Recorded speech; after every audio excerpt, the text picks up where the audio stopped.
गणानां त्वा गणपतिगं हवामहे कविं कवीनामुपमश्रवस्तमम् ज्येष्ठराजं ब्रह्मणां ब्रह्मणस्पत नः शृण्वन्नोतिभिः सीदसादनम् ॐ महागणपतये नमः. Hi, this is Paula, Gloria, and this show is called Farther Down the Rabbit Hole because we like to go into topics more deeply. Today we're going to go into the topic of the relationship between the mind and the body, whether these are dual entities or whether we're actually talking about the same thing. Many of you know that when I was on Howard Stern, they were sort of emphasizing a comment that I had been making throughout the seasons that I've had this show. I'm over 1,000 shows now, I see on my labels. And that is that mantra and yantra equals tantra. And everyone knows tantra to be some kind of spirituality that involves sex. But in truth, there's so much more to tantra than sex. A master that I studied with in the south of India said, you know, that's about 11%. So where's the other 89%? Other yoga teachers had told me, some Brahmins in the south of India, that tantra was a process that enabled people who didn't have either the background or the training to read the shlokas or the long Sanskrit verses, which was believed in their tradition would bring balance into the society so that you would have prosperity and harmony. Now, mantras, most people are aware of, are pleasing sounds that are used as meditation devices, and yantras are more rarely understood as being pleasing shapes and also used as meditation devices. I have today with me a very special friend and colleague, I would say, in the spiritual and manifesting arts, and that is Hope Martin, who is a teacher of the Alexander technique. So Hope, thank you for joining me on this show. Glad to be here. Thank you. On the last introduction that we attempted, I was explaining my background with scoliosis problems when I was 19 and the surgery that I'd gone through, and how the shape I had discussed that I had metal rods put in my back when I was 14, and then doing a meditation practice when I was 21. The rods got in the way because my spine was relaxing. And as a result of taking them out, even though I did yoga, even though I did meditation, until I ran into an Alexander technique teacher, I didn't feel any really significant change happened with my body. Now, I was talking about mantra and yantra equaling tantra, and that the physical body, this young manifesting master in the south of India said that the human body is one of the most important yantras or shapes. And you were talking about scoliosis. Can you sort of explain again what your experience as a teacher was about scoliosis? And then I'll tell you my little take. Yeah, I mean, I've worked with a lot of people with scoliosis, and Alexander technique really works with how the habitual pattern shows up in the body in the form of interference. So there's a strong structural pattern, scoliosis, right? And so often what happens is that the person with scoliosis will inadvertently, unconsciously move into the curve, into the structural problem through their habits. Right. Now, my first teacher, Gail Feldbane, she told me that my scoliosis was more prominent when I was more tired. That's what she So that's said. an example. You're tired and you sort of move into the curves. But so often what I saw was that, you know, someone with scoliosis would reach for something and go right into the curve through their spine. Right. So all the habitual patterns just kind of reinforce. So you as a trained Alexander teacher then could help to break that pattern? Well, what I do is I help the person, I help my student start to notice what they're doing habitually. So all of those habitual tendencies are unconscious. You know, we know... So you're trying to make them more conscious? Yes. I mean, we know the end result of our habits, but we don't usually know what we're doing while we're doing them. Okay. So Alexander technique is a moment-by-moment process of tracking, becoming aware of the patterns and how they show up in the body, and learning to recognize the interference and let go of it. Okay, great. Yeah. So now what I want to do is have a roll-in of this young master, and it's talking about yantras, and I'll talk through it and sort of explain what's going on. So if you want to hit that and hit the apple and start that, then I will talk through what yantras are and why masters use yantras. Is it coming up now, the yantras? Maybe they weren't expecting it. It's coming up. Okay, so just switch over to the apple and then hit the big screen right there. Yeah, there, great. And just hit it again. Okay, now he's got a Durga mantra up there, which is the Mother Divine. It says, what is a yantra and why do masters use them? So this is an upward triangle, usually representing the male, and now we have the downward triangle, saying, do we need to understand them to understand their power? Now here we call this the Star of David, here in the West, and I'm saying, can we pull the energy of the masters and create new reality? So you see, now he's made this yantra much more complicated. This is his master, Shirdi Sai Baba, who was known in his time rather as a beggar. So now he'll be probably singing, "You Can Come Back to Me" on this shot. So the reason I wanted to have that is that's a pretty common yantra, the Star of David.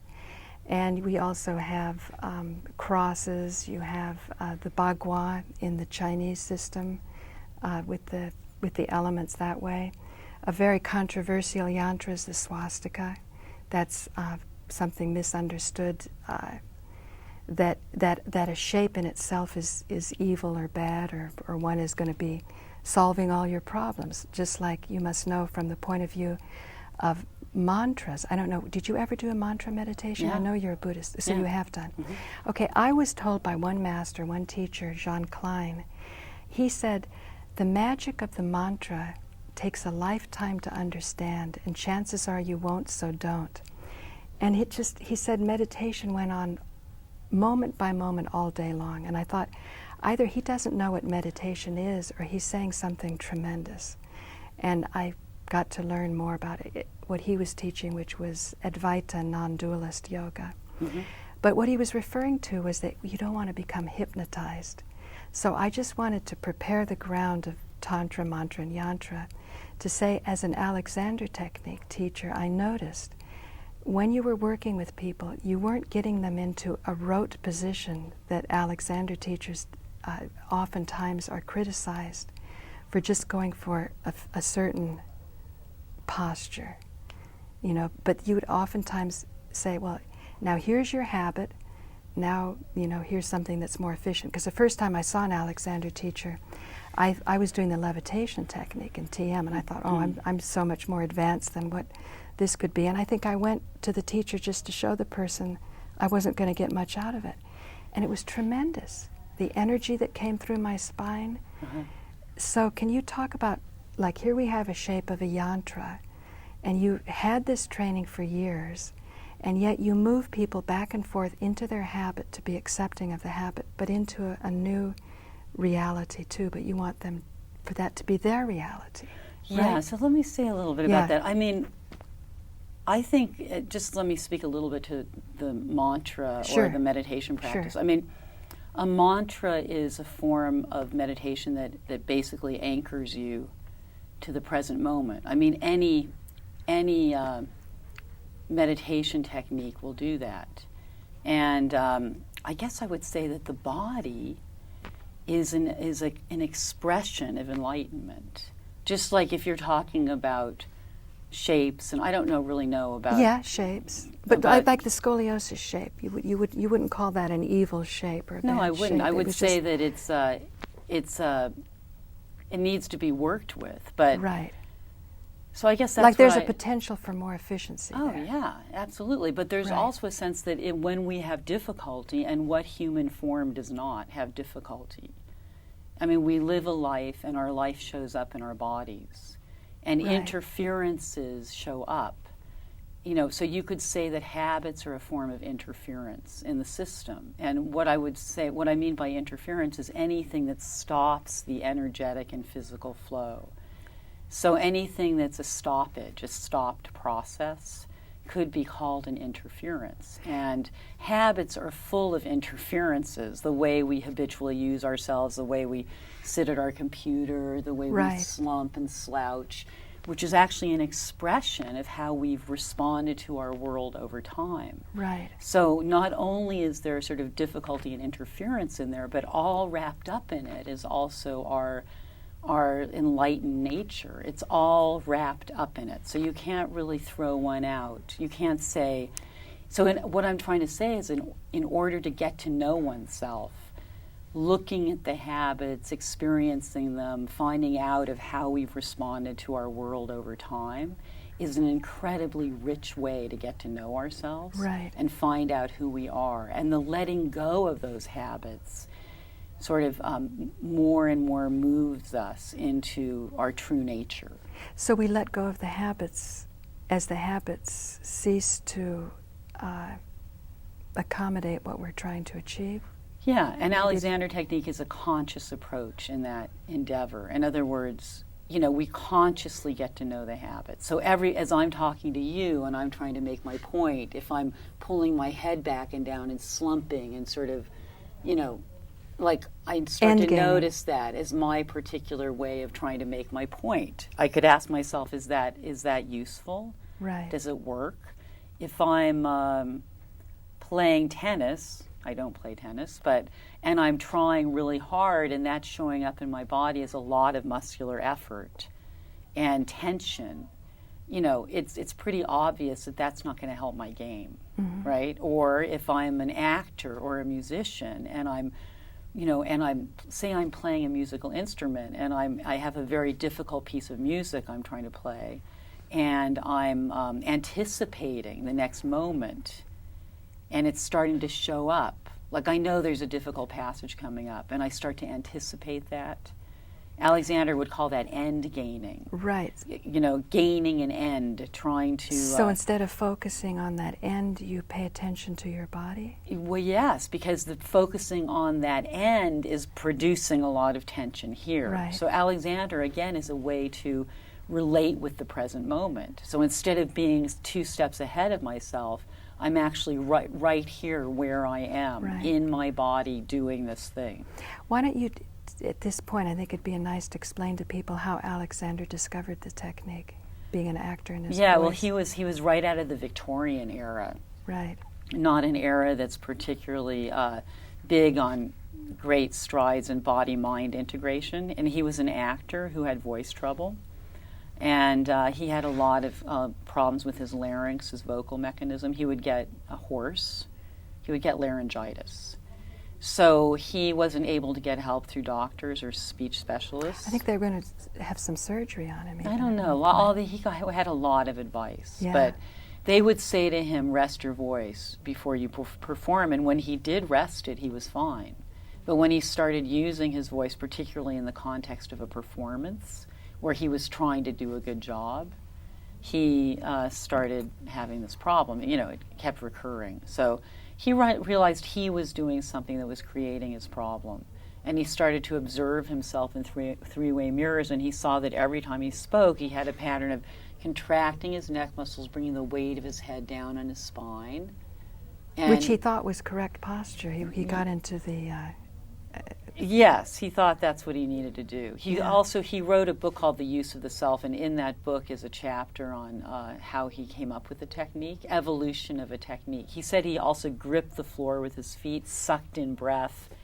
In other words, he was interfering with his entire system in order to recite Shakespeare. Yeah. And his body was talking to him. His body wasn't, But the feeling I got when I read him was that was Shakespearean stance. Yeah. That's what was expected of an actor. It's true. A lot of pulling up, lifting. Yeah. Yes. So he had to move beyond a lot of conditioning then. Yeah. After he just... See, what I was impressed with when I was reading about Alexander's, I thought in his time they didn't know what yoga was. The West and the East hadn't shared that part of knowledge. If there was Sanskrit being translated, Yeah. I'm sure any yogis were regarded as curiosities at that time. So He claims he was not influenced by Eastern religions. I bet he wasn't, but Yeah. he certainly did seem to be a quintessential yogi in his observation of Yeah. himself. Yeah. Yes. So what I mean, I would say that the crux of what he discovered was that trying to do a good job, working hard, what he called end gaining, always showed up in his system as tightening. right. And that he had to stop that. He had to, and these were his words, he was pre-Freud, so he talked about inhibiting or stopping a habitual response. He wasn't Right. talking about being uptight or Exactly. inhibited. He was Yes, talking yes. about noticing on the level of the nervous system what his responses were Right. and learning to not go into habitual responses, particularly ones that had to do with trying to do a good job, to anticipate, all Right. of that he called end Now, gaining. was it him that realized that a child before 3 years old usually has a more efficient method of carrying their body? Yeah. He discovered that. Yeah. So was he talking then about social conditioning that leads to stances that are not really energetically efficient He for talked the body? a lot about it. That was He wrote 4 books. He yeah. talked a lot about social conditioning, parental upbringing, all kinds of Right. stuff. Yeah. So there's always this enthusiasm to shed conditioning, so whatever you're gaining from your particular traditions, you can sort of predict people in different traditions what their approach will be to tackling problems or accomplishing things. So sometimes conditioning is good, like say a mantra or yantra, you get good at it, but sometimes it can become conditioning. That's kind of what I'm getting at right Yeah. now, that you need an ideal and a standard. Say for me, my first Alexander lesson, it was all of this energy that was flowing through the spine that made me realize there's really something here really worth studying. Yeah. But it wasn't about achieving a certain posture. Oh, not at all. That's not at all what it's about. I mean, you could say that the human form, ideal, like the energetic flow, the unobstructed manifestation of a human being, is helped by a certain, we have this beautiful structure. So the idea is to learn to not interfere with it through our habits. In other words, sitting like this is not necessarily the most useful. I can feel my breathing's interfered with, my state of mind is getting dark and heavy. Right. This is not, particularly, this is slumping and pulling down, and those kinds of habits really affect a person. So, Alexander works a lot with upright, expansive, balanced Right. way of being, which represents our structure and our deeper being, I guess I would say. Now, as an art student, what was your first experience like? I told you what mine was with all this back surgery, but when you had that slump position, I just realized a lot of times you see the attitude of a lot of artists, particularly young people. They can say, well, this society is messed up, and there's sort of, I don't know how to explain it, there's sort of a negative attitude, which definitely. sometimes it's good to negate something that needs to be made positive that might be in itself negative. So when you were a student, an art student, you said, tell us about I just felt that I had sort of come out of I was in my early 20s. I really felt that I had, I'd been through the educational system. I went to a good college, and I didn't feel that I knew myself. What was your college, a good college, by the way? Oh, I went to the University of Wisconsin at Madison. Yeah, I went to UC Santa Cruz. Right.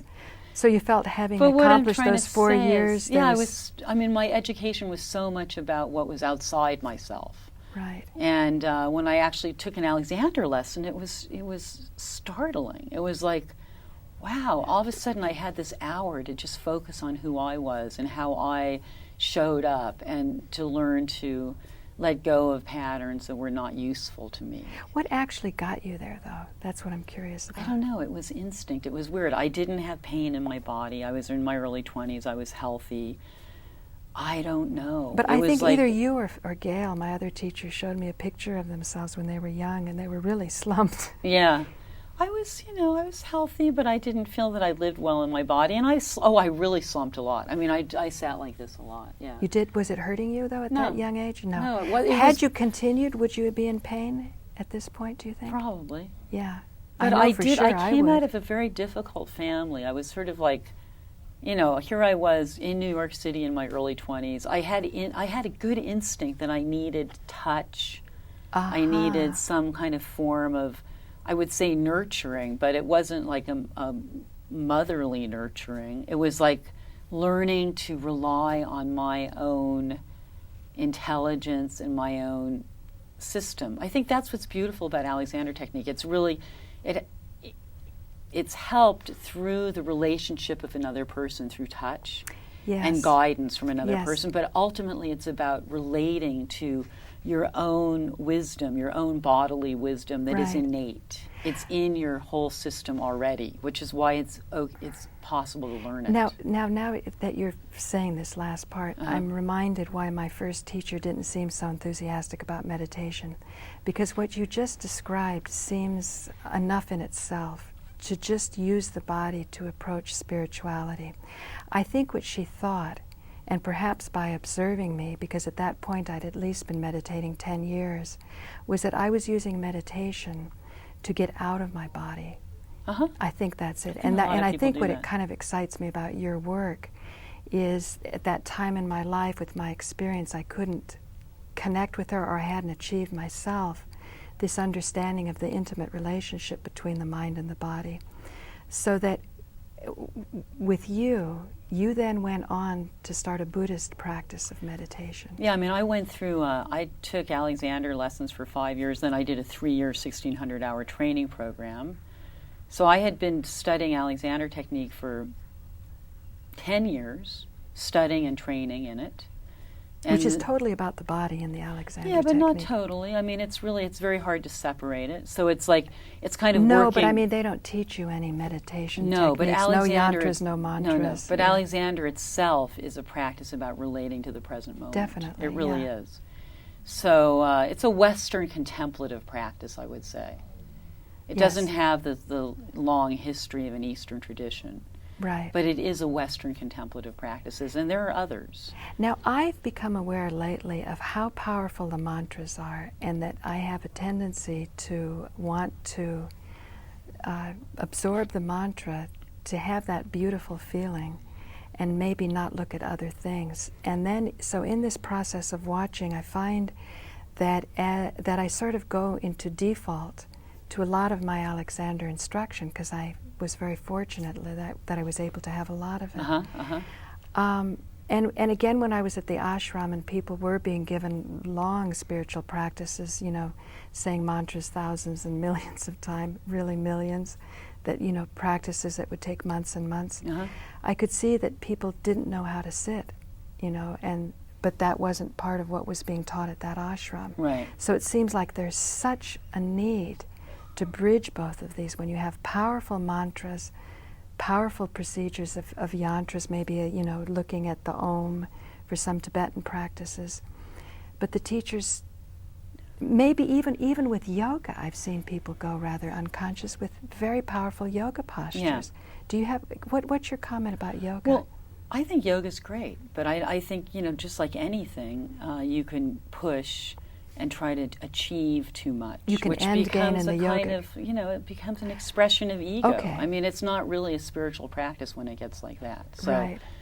But I do think that, my specialty really is working with meditators. I Right. love, working with the body in practice because,